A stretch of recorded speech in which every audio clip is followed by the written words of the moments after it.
محترم بھائی اور بہنوں، یہ جو لوگ ہیں جن کو ہم دانشور کہتے ہیں، یعنی پڑھے لکھے تعلیم یافتہ لوگ جو نئے زمانے کے حالات سے خیالات سے واقف ہیں، اور اسی طرح ان میں سے وہ لوگ جو ملحد ہیں، خدا کا انکار کرتے ہیں، خدا کے وجود کو نہیں مانتے، ان افراد کے سامنے بات کرتے ہوئے، اسلام کا پیغام پہنچاتے ہوئے کچھ باتوں کا خیال ضروری ہے۔ مذہب موضوع ہے جو انسان کے سامنے ہمیشہ رہا ہے۔ ان کو دنیا مذہبی موضوع کہتی ہے۔ خدا ہے یا نہیں ہے تو اس سے ہمارا کیا تعلق ہے، موت کے بعد کیا ہوگا، خدا کی طرف سے ہدایت آتی ہے یا نہیں آتی، یہ سب مذہب ریلیجن کے موضوعات ہیں، اور یہ انسانی زندگی کے بنیادی سوالات ہیں۔ انسانی زندگی میں اور بھی بہت سارے سوالات پیدا ہوتے ہیں، لین دین کیسے کیا جائے، شادی بیاہ کیسے ہو، معاشرے میں کیسے رہا جائے، حکومت کیسے چلائی جائے، اور ظاہر ہے کہ اللہ کی ہدایت میں ان سب امور کے بارے میں بھی ہمیں احکام اور ہدایات دی گئی ہیں۔ یعنی اللہ کے نبی جب بھی آتے ہیں تو وہ صرف خدا سے تعلق کے بارے میں نہیں بتاتے، بلکہ وہ ان سارے معاملات کے بارے میں بھی بتاتے ہیں، انسانوں سے تعلقات کے بارے میں بھی، لین دین کے بارے میں بھی۔ لیکن یہ جو کچھ بھی تعلیمات ہیں، ان کی بنیاد بہرحال وہی باتیں ہوتی ہیں جو توحید، رسالت اور آخرت کی شکل میں پیش کی جاتی ہیں۔ تو یہ موضوعات مذہبی بھی ہیں، لیکن اس کے ساتھ یہ کہنا بھی صحیح ہے کہ یہ زندگی کے بنیادی سوالات ہیں، اور انسان اگر ان بنیادی سوالات پر غور نہ کرے اور محض ان باتوں پر غور کرے کہ بازار میں کیا ہونا چاہیے اور حکومت میں کیا ہونا چاہیے، تو اس نے گویا سوچنے کا ایک ادھورا طریقہ اختیار کیا، جو زندگی کو پورے طور پر نہیں دیکھتا وہ سوچنے کا طریقہ۔ تو آج کی دنیا کے جو فلسفے، نظریے، ازم وغیرہ ہیں، وہ زیادہ تر ان دوسرے قسم کے سوالات سے بحث کرتے ہیں، سماج میں، معاشرے میں، حکومت میں کیا ہونا چاہیے، اور پہلے قسم کے سوالات ان کے نزدیک، یعنی خدا اور مذہب اور موت کے بعد کی زندگی وغیرہ، یہ ان کے نزدیک غیر متعلق باتیں ہیں جن کا ہماری حقیقی زندگی سے کوئی خاص تعلق نہیں ہے۔ تو یہ جو بات ہے مذہب کی بنیادی اہمیت، یہ ہمارے ذہن میں تو بہرحال واضح ہونی چاہیے، اور آپ جانتے ہیں کہ انبیاء علیہ السلام اور قرآن مجید، ان میں یہ موضوعات جو بنیادی ہیں ان کا تذکرہ ہمیں بار بار ملتا ہے۔ تو ہمارے ذہن میں تو یہ بات واضح ہونی چاہیے کہ زندگی کے بنیادی سوالات بہرحال وہی ہیں جن کا تعلق انسان اور خدا سے ہے اور انسانی زندگی کے انجام سے ہے۔ ان سوالات کی ایک اہمیت اور بھی ہے، وہ یہ ہے کہ سماج میں جو موضوعات ہوتے ہیں وہ تو بدلتے رہتے ہیں۔ آج ملک کے سامنے یہ مسئلہ آتا ہے کہ بھئی لا اینڈ آرڈر بڑا خراب ہے، امن اور قانون کی صورتحال خراب ہے، امن و امان نہیں ہے۔ کل ممکن ہے ایک دوسرا مسئلہ آ جائے کہ بھئی خواتین پر زیادتیاں کی جا رہی ہیں، جہیز کے لیے ان کو تنگ کیا جا رہا ہے۔ پرسوں ایک تیسرا مسئلہ آ سکتا ہے کہ طلبہ ایجیٹیشن کر رہے ہیں، ان کے کچھ مطالبات ہیں، کسی ملک کے کسی حصے میں کوئی خاص واقعہ پیش آ گیا ہے۔ تو دنیا میں جو کچھ ہوتا ہے وہ تو ہر آن بدلتا رہتا ہے، اور زندگی کے یہ جو بنیادی سوالات ہیں یہ نہیں بدلتے۔ ہر انسان پیدا ہوا تھا، ہر انسان کو موت آئے گی۔ ہر انسان کے سامنے یہ سوال ہے کہ میرا کوئی مالک ہے کہ نہیں ہے تو اس سے میرا کیا تعلق ہے، تو یہ دائمی سوالات ہیں، یہ وقت کے ساتھ بدلتے نہیں ہیں۔ تو اب اس سلسلے میں دنیا میں 3 طرح کے رویے اختیار کیے گئے ہیں، یعنی مذہبی سوالات کے بارے میں۔ مذہبی سوالات وہ ہیں جو خدا، آخرت وغیرہ سے تعلق رکھتے ہیں۔ ایک رویہ تو یہ ہے کہ ان موضوعات کو غیر متعلق سمجھا جائے، اور یہ آج کی دنیا کا زیادہ مقبول رویہ ہے۔ یعنی جن لوگوں کو پڑھے لکھے لوگ کہا جاتا ہے، ان کا زیادہ رجحان اسی جانب ہے کہ ان سوالات کی کوئی اہمیت نہیں ہے۔ وہ اس لیے بھی نہیں ہے کہ ہماری زندگی کے سوالات دوسرے ہیں، ہمیں سماج میں جانا ہے، بازار میں جانا ہے، حکومت کرنی ہے، وہاں ہمیں کیا کرنا چاہیے، یہ اصل سوالات ہیں۔ تو اس لیے زندگی کے جو عملی مسائل ہیں ان سے ان باتوں کا کوئی تعلق نہیں۔ تو ایک وجہ تو ان کے ذہن میں یہ ہوتی ہے کیوں سوالات غیر متعلق ہیں۔ دوسری وجہ ان کے ذہن میں یہ ہوتی ہے کہ بھائی اس معاملے میں تو بڑا اختلاف پایا جاتا ہے، اگر آپ کے اصرار سے ہم مان بھی لیں کہ ان سوالات کی بڑی اہمیت ہے، تب بھی بڑا اختلاف ہے۔ کوئی کہتا ہے ایک خدا ہے، کوئی کہتا ہے 3 ہیں، کوئی کہتا ہے بہت سارے ہیں، کوئی کہتا ہے موت کے بعد جنت دوزخ ہے، کوئی کہتا ہے دوسرا جنم ہوگا، تو بڑے اختلافات ہیں. تو اگر غور بھی ہم کریں تو کس نتیجے پہ پہنچیں گے آخر؟ تو ان سوالات کا نہ جواب پہلے کوئی ملا ہے جس پہ انسانوں میں اتفاق ہوا ہو، نہ اب ملنے کا کوئی امکان ہے. تو اگر ان کی کوئی اہمیت ہو بھی تب بھی ہمیں توقع نہیں ہے کہ کوئی اطمینان بخش بات ملے گی. تو آئیے پھر زندگی کے عملی مسائل پر بات کریں. یہ گویا دوسری بات ان کے ذہن میں ہوتی ہے. ایک تو یہ کہ خود ہی یہ موضوعات کوئی اہمیت ہی نہیں رکھتے، دوسرے کہ اختلافات اتنے ہیں کہ ان کی موجودگی میں کوئی اطمینان بخش بات نہیں کہی جا سکتی. لیکن ایک تیسری بات بھی ہوتی ہے جو کبھی زبان سے لوگ کہتے ہیں کبھی نہیں کہتے. وہ تیسری بات یہ ہوتی ہے کہ یہ جو مذہبی لوگ ہوتے ہیں جو اس طرح کی گفتگو کیا کرتے ہیں مذہب کی، خدا کی، یہ کچھ سمجھدار لوگ نہیں ہوتے. کسی موضوع پر آپ ان سے بات کریں تو یہ معقول بات نہیں کرتے بلکہ زبردستی اپنی بات منوانے کی کوشش کرتے ہیں. مذہبی لوگ غیر معقول ہوتے ہیں، اندھ وشواس کے ذریعے اپنی بات منواتے ہیں. اچھے کردار کے لوگ نہیں ہوتے، انسانوں کا مال لینا چاہتے ہیں، انسانوں پر مذہب کے ذریعے سے اپنا رعب جمانا چاہتے ہیں. ان کا کردار اچھا نہیں ہے، ان کی سمجھ بوجھ قابل اعتماد نہیں ہے. ان کو دنیا کے معاملات سے کوئی مطلب نہیں ہے. ان کے پاس کوئی غریب ہو پڑوس میں تو یہ اس کا خیال نہیں کریں گے، اپنے گیان دہان میں لگے رہیں گے. تو یہ وہ لوگ ہیں جن کی سمجھ بوجھ بھی قابل اعتماد نہیں ہے، جن کا کردار بھی اچھا نہیں ہے، جن کا انسانوں کے ساتھ سلوک بھی اچھا نہیں ہے، اور جو آپس میں بھی بہت لڑتے جھگڑتے رہتے ہیں. یہ وہ بات ہے جو شاید لوگ نہ کہیں لیکن یہ ان کے ذہن میں ہوتی ہے کہ بھئی وہ کون لوگ ہیں جو ان موضوعات سے دلچسپی لیتے ہیں. وہ ایسے لوگ ہیں بے عقل، بے کردار، انسانوں سے غیر متعلق، پتھر دل والے، بے رحم لوگ. یہ وہ لوگ ہیں جو مذہب اور خدا کی بات کرتے ہیں. تو بھئی ایسے لوگوں سے تو ہم ذرا دور ہی رہنا چاہتے ہیں. یہ ایک تاثر ہے جو موجود ہے اور آپ کو اس پس منظر کو سامنے رکھنا ہے. اس پس منظر کو سامنے رکھتے ہوئے پھر آپ کو وہ باتیں بتانی ہیں جو کہ عقلی سطح کی ہیں. یعنی یہ جو پہلا رویہ ہے، ان سوالات کو غیر متعلق قرار دینا کیوں غلط ہے، اس رویے کو آپ چاہیں تو الحاد کہہ سکتے ہیں. تو یہ رویہ ایک رویہ ہے. دوسرا رویہ شرک کا ہے کہ مانا تو جائے مذہب اور خدا کو مگر بہت سارے خدا مان لیے جائیں. اور تیسرا رویہ وہ ہے جو انبیاء علیہ السلام نے سکھایا کہ مذہب ایک حقیقت ہے، اللہ تعالیٰ موجود ہے مگر وہ اکیلا ہے، اس کا کوئی ساجی نہیں ہے، کوئی شریک نہیں ہے، عبادت تنہا اسی کی ہونی چاہیے. تو الحاد، شرک اور توحید یعنی اللہ تعالیٰ کی ہدایت پر مبنی دین، یہ گویا تین رویے ہیں جو ہمارے سامنے آتے ہیں. تو اب ان تین رویوں کے سلسلے میں یعنی جو پہلا رویہ الحاد والا ہے اس کی علمی تردید آپ کو کرنی ہے. لیکن اس پس منظر کو سامنے رکھتے ہوئے ہمیں یہ بھی دیکھنا ہوگا کہ ہم کس طرح اسلام کے پیغام کو پہنچائیں. نبی کریم صلی اللہ علیہ وسلم کی سیرت سے واقفیت دنیا میں کم ہے. آپ کا نام تو بہت مشہور ہے، لوگ جانتے ہیں. جب بھی دا پروفٹ کہتے ہیں تو نبی صلی اللہ علیہ وسلم کی شخصیت ہی مراد ہوتی ہے. تو ایسا تو نہیں ہے کہ لوگ آپ کے نام سے ناواقف ہوں، لیکن ایسا ضرور ہے کہ نبی کی سیرت سے ناواقف ہیں.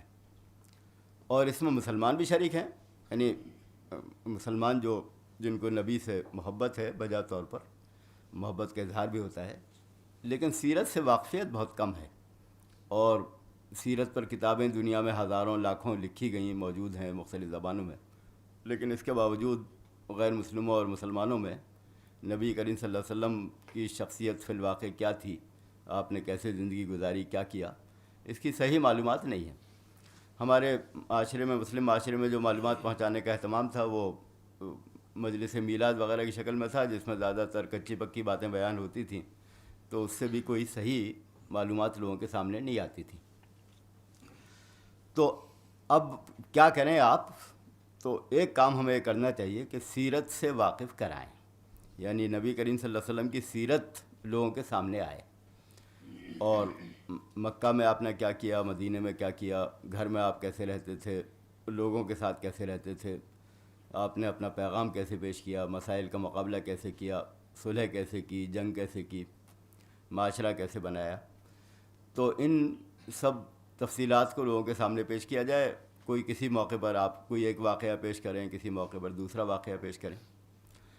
تو آپ تو گویا اس عنوان سے پیش کریں گے کہ بھئی ہم چاہتے ہیں کہ نبی کریم صلی اللہ علیہ وسلم جن پر ہم ایمان لائے ہیں کہ وہ اللہ کے نبی ہیں، تو ہم چاہتے ہیں کہ ان کی شخصیت و سیرت کا تعارف آپ کے سامنے آئے.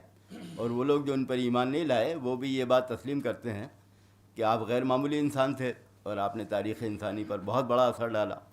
تو اگر کوئی شخص ایمان نہ بھی لایا ہو تب بھی اسے چاہیے کہ اس غیر معمولی انسان سے واقف ہو. تو اس حیثیت سے ہم سیرت کا ذکر کر سکتے ہیں مختلف واقعات کا. تو اس سے غیر محسوس طور پر ان کا تصور مذہب بدلنا شروع ہوگا. یعنی وہ جو خیال تھا ان کے ذہن میں مذہبی لوگ کیسے ہوتے ہیں، سمجھ نہیں رکھتے، عقل نہیں رکھتے، کردار نہیں رکھتے، انسانیت نہیں ہے، اس سے بالکل ایک مختلف نقشہ ان کے سامنے آئے گا.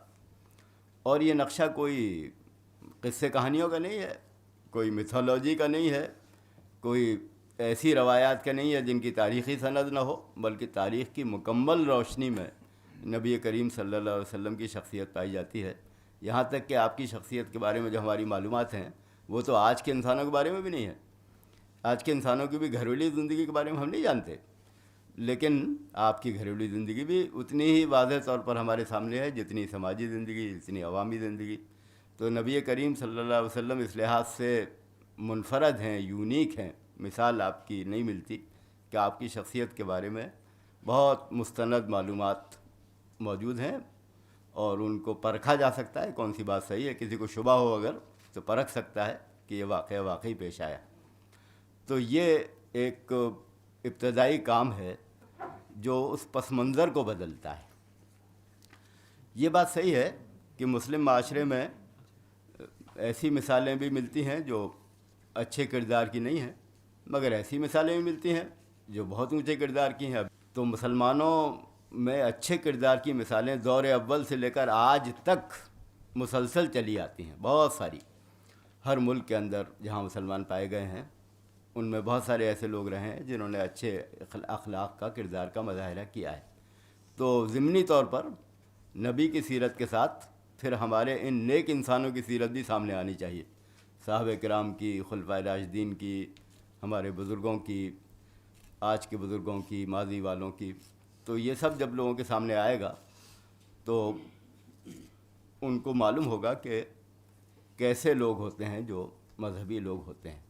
تو بہرحال جب ہمارے جو حقیقی نمائندے ہیں دین کے، جن کے اندر دین کا علم بھی ہے، عمل بھی ہے، جب ان سے واقف ہوتے ہیں لوگ تو متاثر ہوتے ہیں. تب وہ سمجھتے ہیں کہ یہ بھی مذہب کا ایک رنگ ہے جو اس رنگ سے مختلف ہے جو وہ پادریوں اور پجاریوں اور پنڈتوں اور پروہتوں میں دیکھنے کے عادی رہیں اور جس سے بجا طور پر انہیں شکایت ہے. تو اس رنگ سے ایک مختلف رنگ انہیں نظر آئے ان مذہبی لوگوں کی زندگی میں جنہوں نے اسلام کی پیروی کی، اور ظاہر ہے ان کے بلند ترین نمونے اللہ کے انبیاء ہیں اور نبی کریم صلی اللہ علیہ وسلم ہیں. تو سیرت کا تعارف کرایا جائے. اب یہ بات بھی آپ کے سامنے آ گئی کہ بنیادی سوالات بھی ہیں اور زندگی کے تفصیلی سوالات بھی ہیں. یہ سوالات بھی ہیں کہ موت کے بعد کیا ہوگا، یہ سوالات بھی ہیں کہ بازار میں ہمیں کیا کرنا چاہیے، اور دونوں کی اہمیت ہے اور دونوں کے بارے میں اسلام ہدایت دیتا ہے. تو یہ بھی ضروری ہے گفتگو کے دوران، اس علمی باضابطہ گفتگو سے پہلے، کہ اسلام کی تعلیمات کی جو وسعت ہے، کیا کیا اسلام کہتا ہے، وہ لوگوں کے سامنے آئے.